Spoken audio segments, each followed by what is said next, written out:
किशोरदादा, आपण केलेले विश्लेषण आम्हाला भूतकाळात घेऊन गेले व सारा प्रवास उलगडला. आता मी पाचारण करते ॲडव्होकेट वर्षा जामदार यांना त्यांनी अनुभवलेला एक वारकरीवारचा प्रवास सांगण्यासाठी.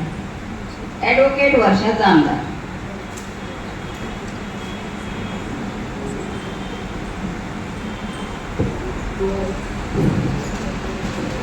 मंचावर उपस्थित किशोर जामदार, माझी मैत्रीण पद्मरेखा धनकर, या कार्यक्रमाचे आयोजक आशिष देव व इतर मैत्रिणी, आणि सर्वात महत्त्वाचे समोर बसलेले श्रोते, आणि त्याच्यातही कविवारचे इतके सदस्य आलेले आहेत त्याचा मला फार आनंद झाला.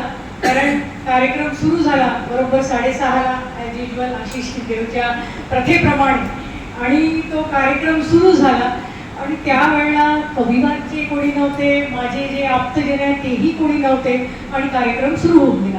थोडंसं असं वाटलं की आपण काय बोलावं, म्हणजे त्याच्याही उपर हे राहीलच की मी काय बोलावं आपण, पण असं वाटलं की अगदी आपण आता, पण आता सगळ्यांना असं पाहून असं वाटतंय की चला आपले लोक इथे सगळे आलेले आहेत आणि जे काही होईल चूक बरोबर जे काही बोलील ते मला बिनधास्तपणे बोलता येईल.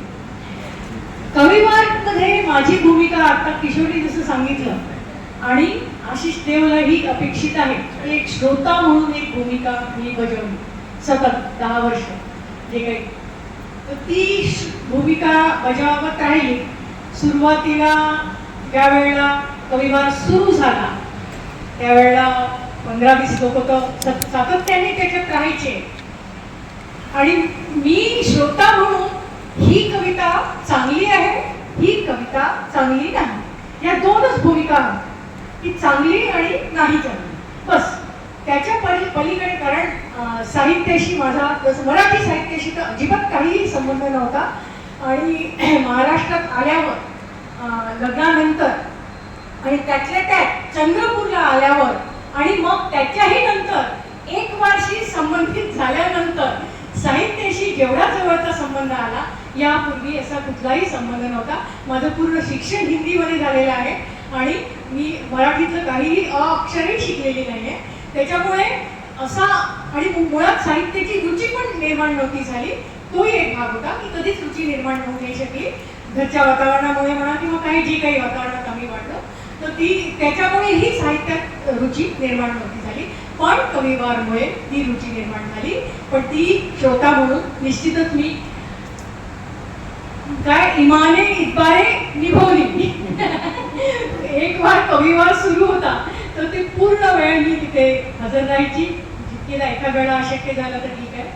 तर चांगल्या आणि वाईट किंवा न चांगले ह्या कवितेच्या याच्यातून कविता ऐकता मला कळायला लागलं की कवितेचं विश्लेषण करणं किंवा त्या प्रक्रियेत सामील होणं हे एक संवेदनशील भाग होता तो त्याच्यातला, की कविता ऐकायची, मग त्याचे अर्थ समजून घ्यायचे, त्यातल्या भावना समजून घ्यायच्या, त्यातला आशय समजून घ्यायचा.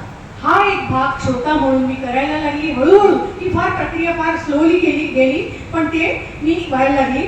मग ते अर्थ समजून घेता आले.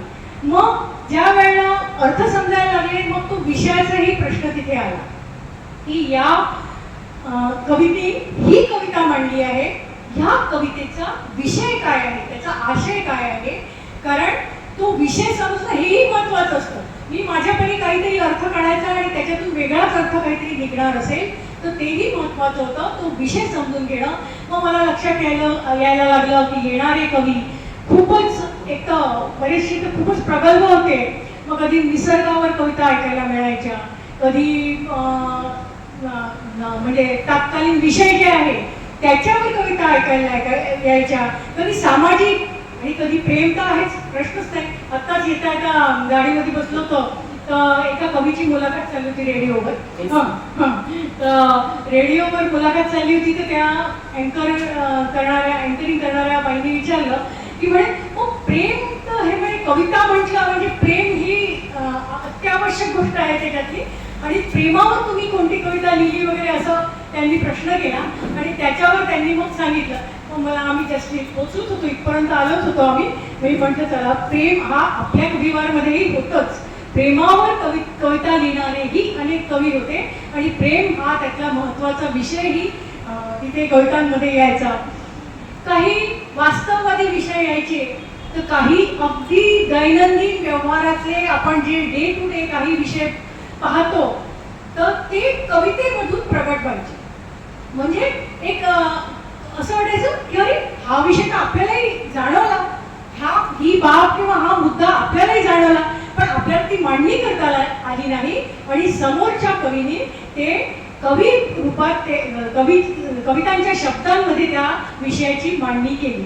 तर हेही विषय मला म्हणजे समोर यायचे आणि मग मला तो विषय कळायला लागले की कवितेला विषय एक महत्त्वाची गोष्ट आहे की कवितेचा विषय काय आहे.